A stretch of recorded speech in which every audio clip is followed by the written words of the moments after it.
yaralı Aylam. Öz kan akıp öz kanı kuruyan Aylam. Aylam öldüm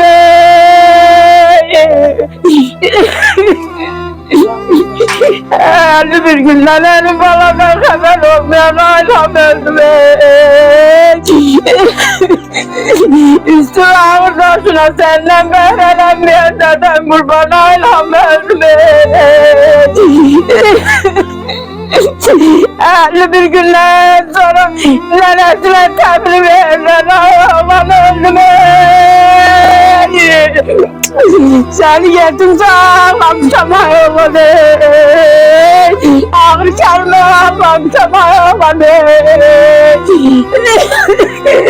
İmam gibi yandı kilo aldın Bala yandım Bala yandım Bala yandım Bala yandım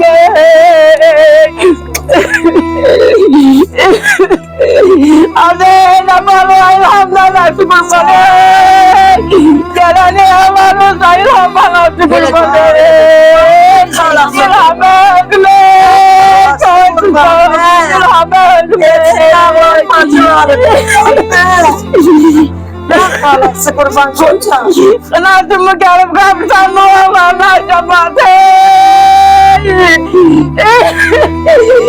İlham beşildi kurban taşım gelmedi Yol gözlerim balam gelene Ağlamaktan canınıza sağlık bana yakşı. Sakin ol Allah boşuna benim. Allah sabır versin. Allah sabır versin. Allah bize sabır versin. Amin amin. Allah bunu çekip çıkarandıran oğlanlar kızlarımızı saklasın. Borcumuz onu demeyin. Çok sağ olun cüzemi çıkarın. Onu demeyin. Hamımıza Çok sağ olun benim güzel balalarım. Çok sağ olun benim bacım, istəyirli bacım. Allah Sen ki gelirsen öz yoldaşlarınla gelip bizim balalarımızı çekip ışıklandırırsan, bize təsəlli verirsen çok sağ ol, çok var olun. Çok güzel böyle şeyler görürsünüz. Allah size yaşatsın. Allah sizi korusun. Sağ olun anam, sağ olun. Bu bizim fəxrimizdir. Sağ olun. Biz bu tür oğlanlarla sevinç xanım fəxr eləyirik. Bəli, bəli. Gurur duyuruq ki, bu tür qəhrəman, igid oğlanlar yetişdirdik vətənə. Torpaq uğrunda, dəmir yumruğumuzun altında birləşərək, prezidentimizin dəmir yumruğu altında birləşərək bizim oğlanlarımız bir ara irəli deyib, öz qanları bahasına, canları bahasına 30 illik torpağımızı 44 gün ərzində azad edib özümüzə qaytardılar. Biz onlarla fəxr edirik. Gurur duyuruq ki, bizim balalarımız Qunça bacı tarix yazdı. Baş vahədə Tarix yazdı. Allah bütün şəhidlərimizin məkanın cənnətində Gələn ayaqlarınız var məqamını uca eləsin. Allah sizin kimi oğlanları, qızlarımızı canın sağ eləsin ki, gəlib bizi işıqlandırırsınız. Sağ ol. Çok sağ ol. Sağ ol borcumuzdur. Belə oğlanları çəkib işıqlandırmamaq olar. Belə oğlanları yoxlamamaq olar. Öpürəm, səni bağrıma basar. Sağ olun. Allah Xudavəndlərdən canınızı rəhbər Şahbələt müəllim ki, belə gözəl bir təşkilat yaradıb və bizə rəhbərlik eləyir. Şərait yaradır, biz də bir-bir kənd və kənd, rayon və rayon şəhid ailələri ziyarət edirik, çəkirik, işıqlandırırıq. Onlara çox təşəkkür edirik. Allah ömrünüzü Allah hamısının ömrünüzün eləsin, canınızı sağ eləsin.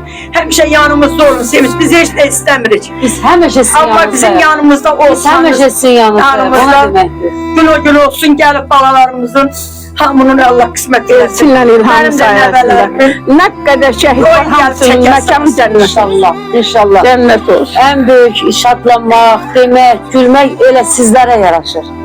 Neçə ildir siz ağlayırsınız, neçə ildir əziyyət çəkirsiniz.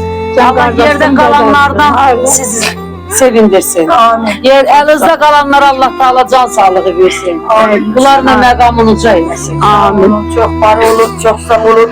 Çox ləngitməyək. Mənim balam da görəyim. Qunça bacı, gəl.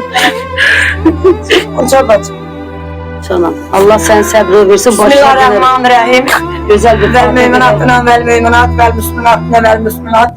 Mərhum İlham Abbas Əloğlunun ruhu şad, məkanı cənnət. Cəmiyyən şəhidlərimizin ruhu şad, məkanı cənnət. Və Həqqi Məhəmmədin alihi tahirinə, hürməti, surəti, mübarek edilir. Fatiha messalavat. Allahümme salli ala Muhammedin ve ali Muhammed. Bismillahirrahmanirrahim. Elhamdülillahi Rabbil alemin. Elrahmanirrahim. Maliki yevmiddin. İyyâke na'budu ve iyyâke nestaîn. İhdina sıratel müstakîm. Sıratellezîne en'amte aleyhim. Gayril mağzûbi aleyhim velezzâlin. Bismillahirrahmanirrahim. Kul huvallahu ehad. Allahu samed. Lem yelid ve lem yulad ve lem yekun lahu kufuven ehad. Allahümme salli ala Muhammedin ve ali Muhammed. Allah rahmet eylesin. Allah mekanlarını cennet eylesin. Allah size ömür versin. Çok sağ olun. Hemşe yanımızda olur hayır işlerden. İnşallah. Kadın şekilde ki.